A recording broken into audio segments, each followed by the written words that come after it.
Dias Dharma, marilah kita bersikap anjali sejenak. Namo tassa bhagavato arahato sama sambuddhassa. Namo tassa bhagavato arahato sama sambuddhassa. Namo tassa bhagavato arahato sama sambuddhassa. Apabila seseorang mencintai dirinya sendiri, maka ia harus menjaga dirinya sendiri dengan sebaik-baiknya. Orang bijaksana harus waspada dalam 3 masa kehidupannya, yaitu masa anak-anak, masa dewasa, dan masa tua. Dhammapada bab 12 ayat 1. Ibu bapak serta saudara-saudara sedharma yang berbahagia, terimalah salam dharma dari saya Selvi. Namo Buddhaya.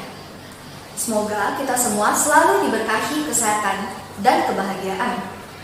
Merupakan kesempatan yang sangat baik bagi saya, karena pada kesempatan kali ini saya dapat menyampaikan Dhamma Desana dengan judul menuntun diri ke arah yang benar. Saat ini kita memasuki zaman yang gelap. Dapat kita lihat melalui berita dari televisi dan koran mengenai kasus-kasus korupsi, kriminalitas, dan pertikaian antar sesama. Semua hal ini bermula dari 3 akar kejahatan, yaitu kebencian, keserakahan, dan kebodohan batin. Jika kita lihat lebih dekat lagi, benih-benih cinta kasih dan kasih sayang seakan-akan sulit untuk timbul di dalam batin manusia. Ibaratkan lagu senang di masa taman kanak-kanak.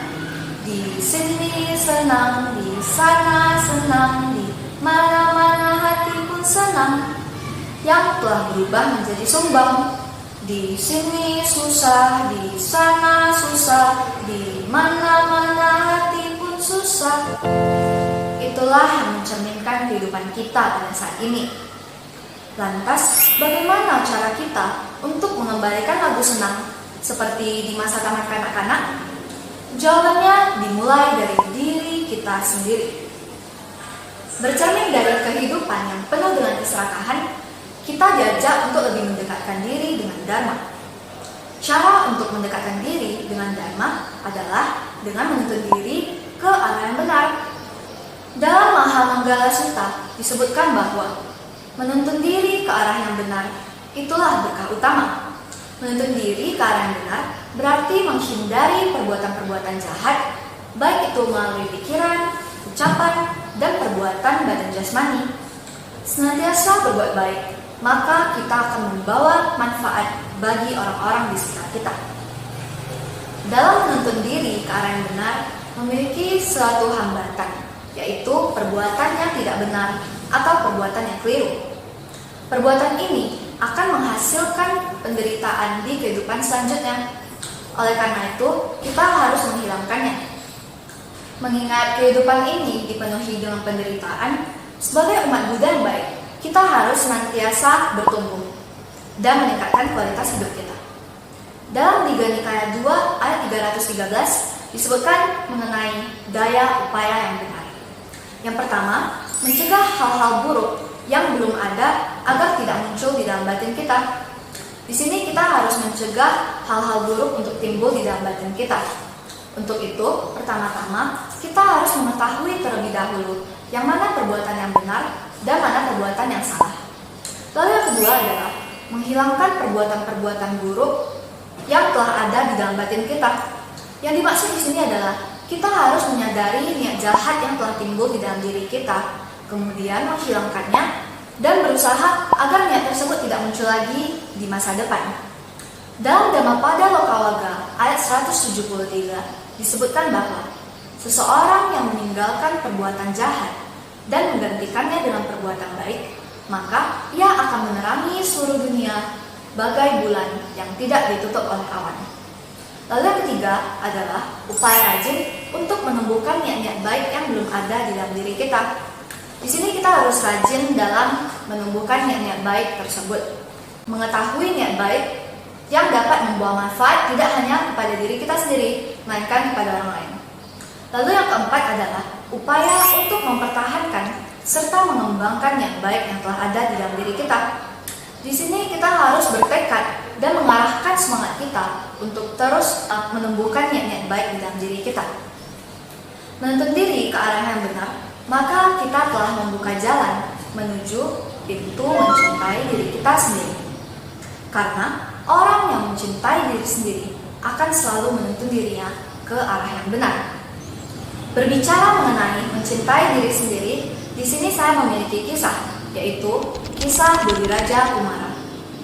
Suatu ketika, Pangeran Bodi membangun sebuah istana. Setelah istana tersebut selesai dibangun, Pangeran Bodi mengundang Sang Buddha untuk berdana makanan.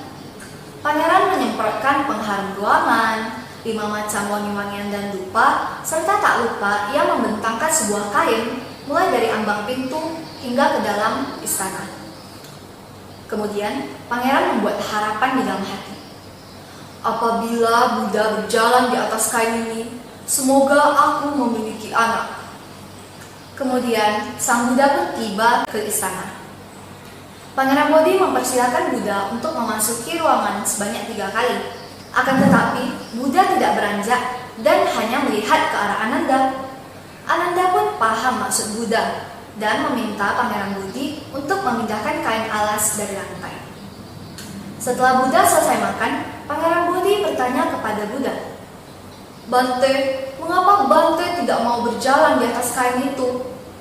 Kemudian Sang Buddha bertanya balik kepada Pangeran Bodi, "Bukankah Pangeran meletakkan kain tersebut dengan harapan memiliki anak apabila aku berjalan di atasnya?"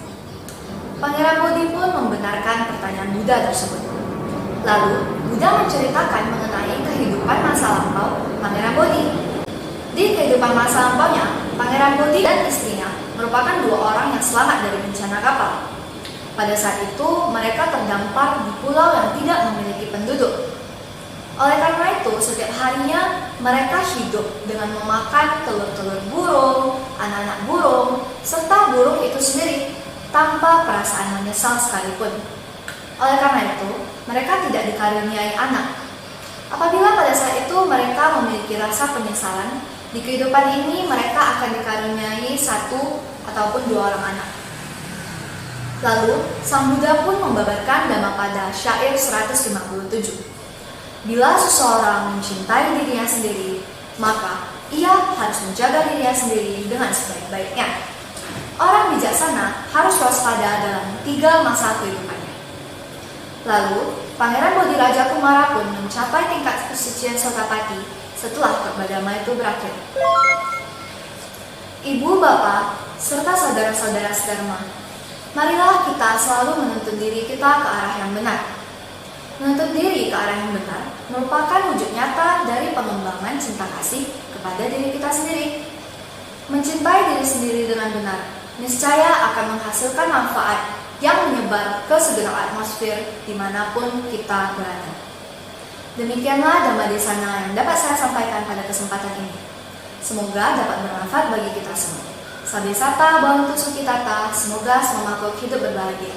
Namo Buddhaya.